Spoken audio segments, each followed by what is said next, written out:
একটা প্রবাসী তো ওই জায়গাটাই মারা যায় যখন আপন মানুষের জন্য সব কিছু কইরাও যখন কয় এই জীবনে কি করছো, সেই জায়গায় তো এই কষ্টটা এই প্রবাসীদের সহ্য হয় না।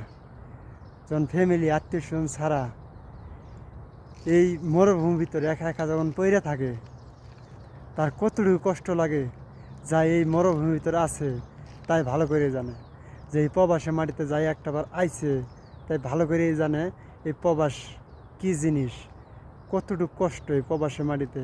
কিন্তু দেশের মানুষ তা বুঝতে চায় না, আত্মীয় স্বজন ফ্যামিলি বুঝতেছে না এই কষ্টটা, কী কষ্টটা করে এই কষ্টটা কেউ বুঝতেছে না। কিন্তু মানুষ একটাই বুঝে, এক মাসে টাকা দিতে পারলে ভালো, আরেক মাসে টাকা না দিতে পারলে মুখের উপর কোয়া ফেলায় কী করছো, এই প্রবাসের মাটিতে যে কী করছো, প্রবাস মাটিতে কিচ্ছু তো করতে পারো না। এটি হলো প্রবাস, প্রবাসীদের একটা সমস্যা।